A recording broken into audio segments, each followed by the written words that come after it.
Save $1.30 on Purdue fresh chicken leg quarters, only $1.59 per pound. For a great snack, golden ripe pineapples, just $4.99 each. Crisco Original of butter shortening sticks, just $4.89 for a 20-ounce package. Dettol disinfectant spray, only $3.99 for a 400-milliliter tin. Select varieties of Tide Simply Liquid Laundry Detergent, only $7.49 for a 40-ounce bottle. Visit our website at www.marketplace.pm for more weekly specials. You can count on us.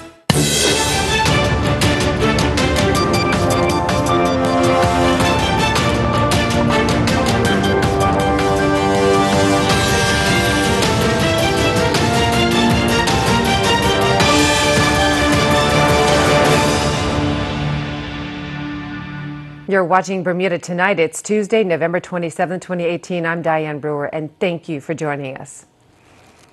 If the One Bermuda Alliance is to become the country's next government, they have a significant amount of work to do to convince the electorate, at least, based on the results of a number of polls carried out during last night's episode of Let's Talk with Gary Moreno.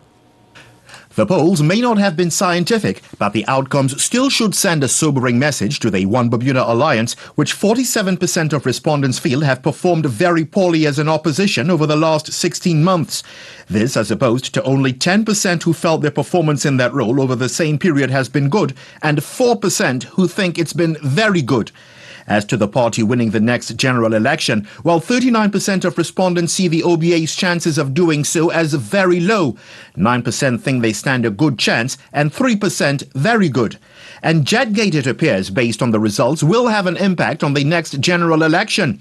In fact, 66% of respondents say the debacle remains relevant as compared to 34% who think not. You came back into, as the leader of this party, of the One Bermuda Alliance, with Jetgate still somewhat unresolved. How do you see that impacting you going down the road? The only place for me that it is unresolved is we're still waiting for the police report to be done, to be completed. The police need to close out this thing. I know that for sure, that when we took that plane ride, there was nothing to answer to. It was all clean. No one did anything untowards. It was all about selling Bermuda. I think people are looking for something that's not there. These results and what they mean for the OBA not lost on opposition leader Craig Cannonier. We've got work to do. As simple as that. I mean, when I came into this position as an opposition leader, it was widely felt that there was so much more that we needed to do and that we were not performing at the level that we should. My goal now as the opposition is to ensure that the public get clarity of message on where we want to take this island, that they get clarity of message on what we feel is important, and that they get clarity of message on our response to their concerns. That's my goal. Elsewhere, 74% of those who responded to a poll on whether the OBA has done enough to distance itself from the UBP thought it had not. Mr. Cannonier, however, adamant the One Bermuda Alliance should not be judged based on the number of its parliamentarians being formerly members of the now defunct United Bermuda Party. That in 2012, with many of those UBP members, we won an election. So I'm still not buying into the fact that, of course, we got to just, remove ourselves of all of the UBP adages. The OBA is about bringing people together, different mindsets together. That's what we're after. Elsewhere, also of interest, is that 88% of participants felt the report of former OBA chair Thad Hollis into the party's grassroots financing campaign during the 2012 general election should be made public. Only 8%, though, thought it shouldn't. Gary Moreno, reporting for the Bermuda Broadcasting News. Thanks, Gary. In other news, one of the leaders who opposed gay marriage on religious grounds says the government has a duty to take its appeal all the way to the Privy Council. Law lords of the Court of Appeal rejected government's latest attempt to put back in place laws that ensured marriage was defined as between a man and a woman. However, despite cries from gay marriage supporters that government would be wasting taxpayers' money on another appeal, Pastor Maria Seaman says the government must represent the people. Tarai Trott brings us up to date. Celebrations Friday by supporters of gay marriage. Moments after the three-man Court of Appeal dealt the Bermuda government another blow in upholding the rights of gays to be married. And now, with the government already on the hook for the cost to bring the case before the courts, lawyers are calling on the government to accept the Court of Appeal's ruling and not appeal to the Privy Council in London, Bermuda's final court of appeal. So it cannot be what an individual wants or even what the church wants. It should be what the people want. Let's look to the Lord. Bible pastor Maria Seaman heads the Shekinah Worship Center in Hamilton Parish. She publicly opposed same-sex marriage from the beginning and believes government has no choice but to launch an appeal to the Privy Council. I hear the argument of some, why don't we spend money on education? Well, the fight's going to be a bit more difficult down the road when we have to deal with other issues that will enter into the educational system. So again, why not fight something on the front end rather than after it's become a part of the cultural mandate of any society? So I believe that the investment should be on the behalf of the people. The same people, Dr. Seaman points out, oppose gay marriage by a majority across the country. What did the majority want? What did they say? What did the government say that they were going to stand behind and fight for? The inability of the Progressive Labour Party government to deliver on its election pledge to end gay marriage has caused frustration within the island's religious community. Pastor Seaman using the opportunity to draw attention to that pledge. It's interesting because I'm going to look and see who's in charge of Bermuda, who's governing Bermuda. Is it the court system or is it the House of Parliament? Which one is really supreme? And that will settle it for me. This is a big issue. 70% of the population, about that, has said that this is what we don't want. And yet we have the court system that has said this is what you're going to have. The legality of same-sex marriage worrying Pastor Seaman over what she believes will be the consequences yet to be felt. The fight, I believe, will even be seen more so in 5 years, 10 years, if we continue to go down this road and it's not appealed or dealt with by the government. What do you mean by that? I'm a biologist, and you never see the full effect of a virus or pathogen until time. Right now, everything looks like liberty and it's small and it means nothing. However, as I look at America, Canada, and I see what's going on, the fight and the struggle of the people, Bermuda will catch the flu. Government has yet to indicate whether or not it plans to appeal its case against same-sex marriage to London, which same-sex backers believe would end in embarrassment and massive cost. Tarai Trott reporting for Bermuda Broadcasting News.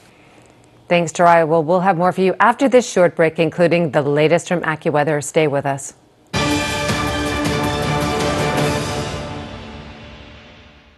At Argus, our interest is you. Each of you. Around here, we know that when two people seem the same, they can have very different insurance needs. For their health, home, work, and future. Which is why we take the time to get to know you as an individual, so we can provide insurance coverage that fits your life. Because after all, our interest is you.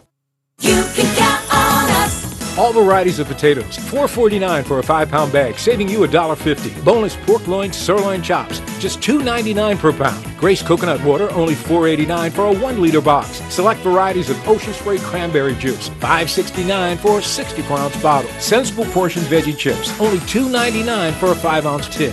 All stores open Monday through Saturday, 7 a.m. until 10 p.m. and Sunday, 9 a.m. to 7 p.m. for your shopping convenience. You can count on us. 16,000 Bermudians find the easiest, cheapest way to bring packages to Bermuda is with U.S. Express at mailboxes. There are things that you can't ship to Bermuda sometimes, especially IT equipment and things like that. It's just easy to put in a U.S. address and it just gets there every time. They notify me immediately when the packages show up. If they need an invoice, I send it to them, but when I show up here, it's ready to go. When you shop online, always use your mailbox's U.S. Express address in New Jersey to save money. I'm Tony Waterman. Coming up on The Breakdown this week, a blaze of devastation in California. The deadliest wildfire in the state's history is now 100% contained. As residents sift through the ashes, we'll examine Bermuda's exposure to the fire and what it means for investors who backed a first-of-its-kind catastrophe bond. Shop till you drop. Cyber Monday smashes all expectations, laying the groundwork for a record season for online shopping. We'll talk security risks. Plus, a picture-perfect spot for international clients. One photographer bringing global talent to Bermuda. That's on Thursday at 8 p.m. on ZBM TV 9.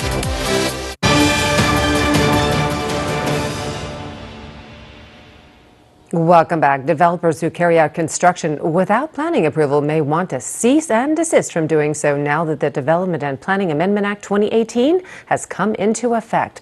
The new legislation could see those who flout planning regulations slapped with fines amounting to thousands of dollars. Gary Moreno tells us more. This is the kind of situation the new legislation, which came into effect on September 1st, will hopefully guard against.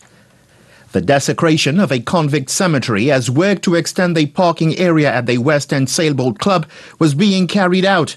Most unacceptable, the minister laments, as he warns, gone are the days of build now and ask forgiveness later. There was no planning approval for the activities that created the situation. That cannot happen in the future. And one of the things that happened with this existing amendment to the Development and Planning Act is that retroactive approvals are now a thing of the past. And severe enforcement will be exercised in situations where we find that is the case. Certainly without any justifiable reason, the board will decide and actions can be taken. And so we're going to be doing our best going forward to ensure that these rules are followed. According to Mr. Raban, the bolstering of the planning legislation is not only geared to better manage construction, but also to safeguard the environment. The future of this country and the limited land that we have has to be handled carefully. Bermuda is highly regarded internationally for the framework we have in development and planning. People should respect that and not find ourselves desecrating graves just for the sake of making a dollar on development. We're going to be working to stop that going forward. But the heightened penalties, he explained, will not, however, be enforced without circumstances first being properly considered, since contractors have been known to at times act without the full knowledge of their clients. Although the hope is, he adds, the new penalties, which can range from $5,000 to as much as $100,000, will be deterrent enough. In the past, people have, because they know that the fine wasn't that much or they can go and get retroactive approval, they have gone forward with certain types of development. And whether it be the owner, the person who is perhaps holding the property, or the contractor have all just done it because there wasn't any actual fine. Now everybody's culpable in a possible infraction. So they all face a potential action if they certainly can show that they disregarded the planning laws and did something. Action will be taken and they will face severe fines. And get this, ignoring the rules set out in the Development and Planning Amendment Act 2018 is not only subject to increased fines if the offences are determined to be criminal, but could also result in you earning a stay at Westgate for a period of up to 2 years. Gary Moreno, reporting for the Bermuda Broadcasting News. Turning to weather news, showers and very strong winds tonight into tomorrow. Here's what we can expect from AccuWeather headquarters. AccuWeather is presented by BF&M Insurance Group.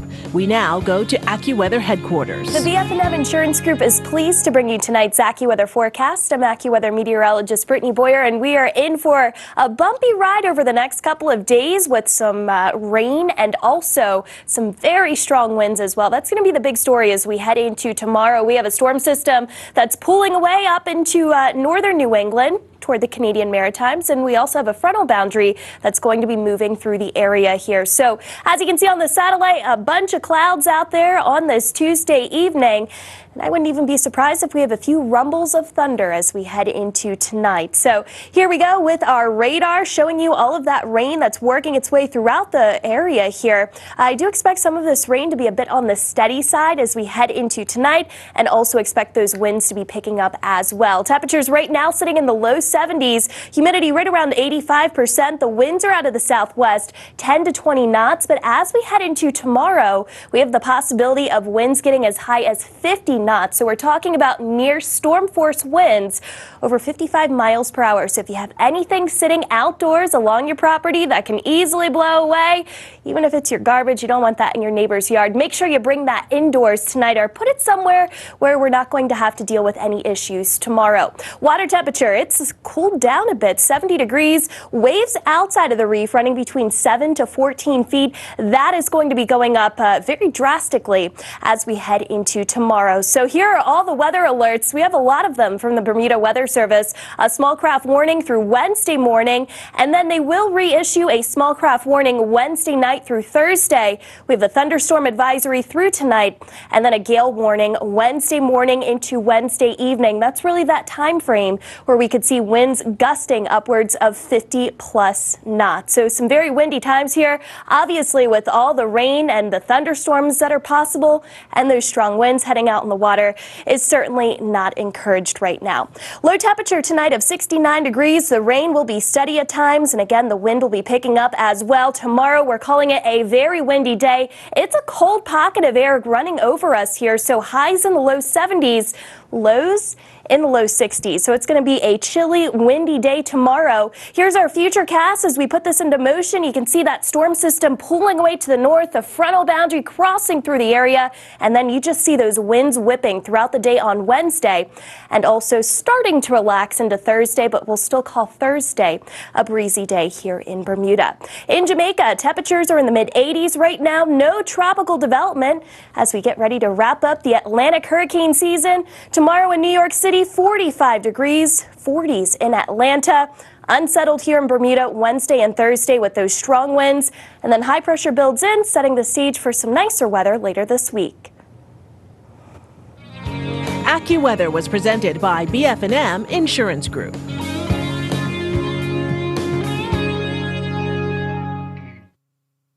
Bermuda Broadcasting Company and lead sponsor HSBC is pleased to present the annual Christmas Boat Parade 2018. Join me, Keeble the Captain Burgess. And me, co-host Diane Carlson, live from the flagpole on Front Street as we bring you the latest on the decorated Christmas boats in this year's competition on Ocean 89 starting at 6:30 p.m. We'll have special guests joining us for interviews during the event. This live coverage of the Christmas Boat Parade on Ocean 89 is December 8th. This special presentation has been brought to you by lead sponsor HSBC.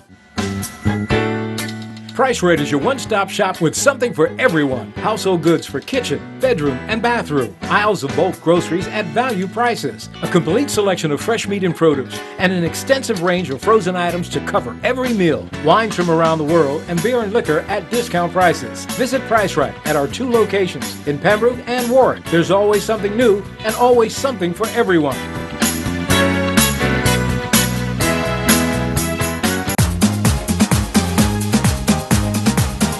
Win a trip or two to the 2019 Trinidad Carnival. When you purchase a car from Bermuda Motors, your name will be entered into a draw for a chance to win an all-expenses-paid trip for 2, including flights, accommodation, and tickets to the Trinidad Carnival. Visit Bermuda Motors on Church Street or bermudamotors.bm.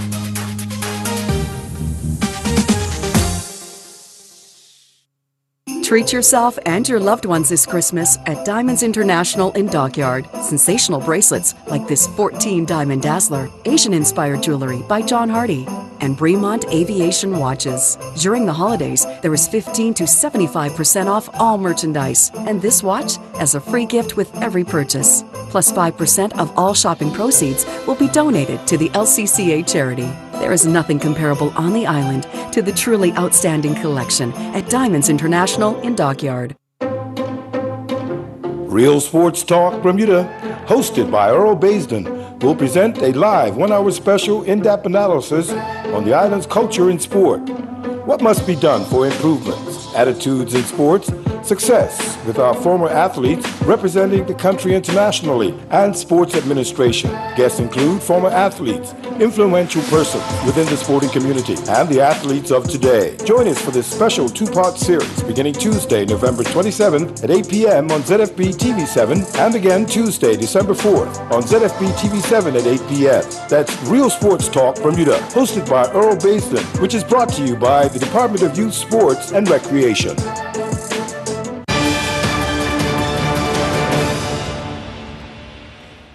We have just been advised of an accident on Harrington Sound Road. Police are advising to take alternative routes if you are heading in that direction.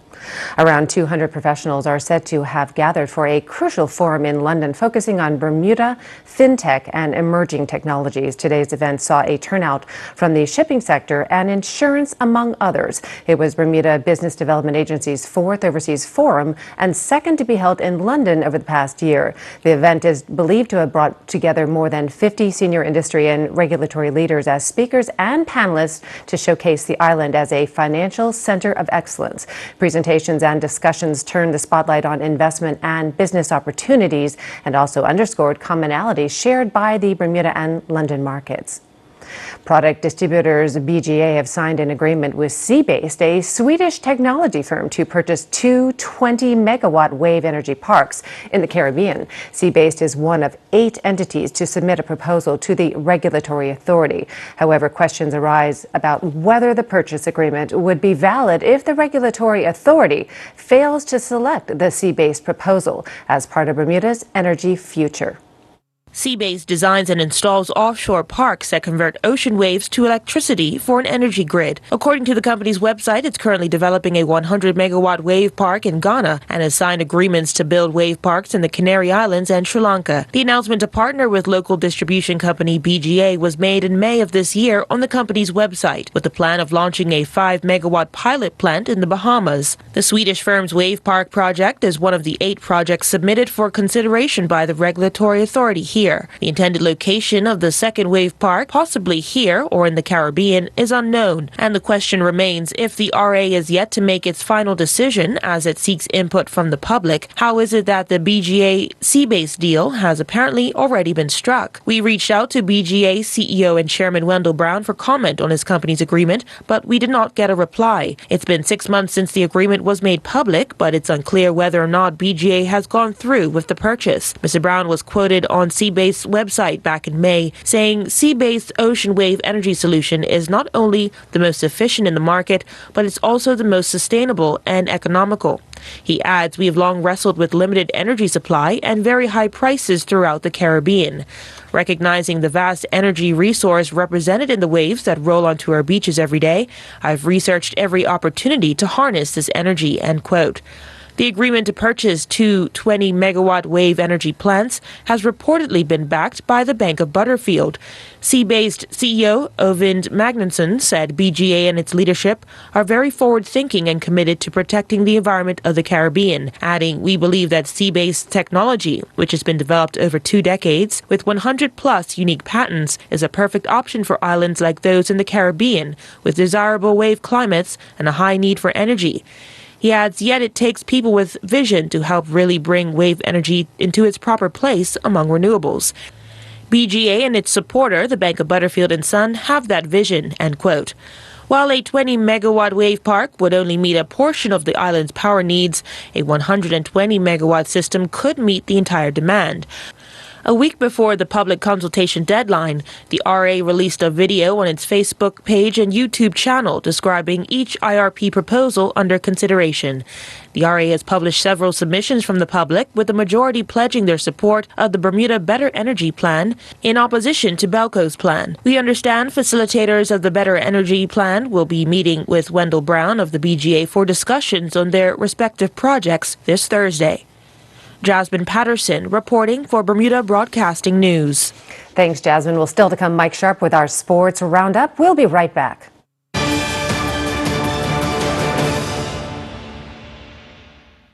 From the very beginning, it was always our singular focus to do whatever it takes, use every possible resource to fight cancer, and never lose sight of the patients we're fighting for. Our cancer treatment specialists share the same vision. Experts from all over the world working closely together to deliver truly personalized cancer care. And these are the specialists we're proud to call our own. Expert medicine works here. Learn more at cancercenter.com. Appointments available now. I'm Tony Waterman. Coming up on The Breakdown this week. A blaze of devastation in California, the deadliest wildfire in the state's history, is now 100% contained. As residents sift through the ashes, we'll examine Bermuda's exposure to the fire and what it means for investors who backed a first-of-its-kind catastrophe bond. Shop till you drop. Cyber Monday smashes all expectations, laying the groundwork for a record season for online shopping. We'll talk security risks. Plus, a picture-perfect spot for international clients. One photographer bringing global talent to Bermuda. That's on Thursday at 8 p.m. on ZBM TV 9.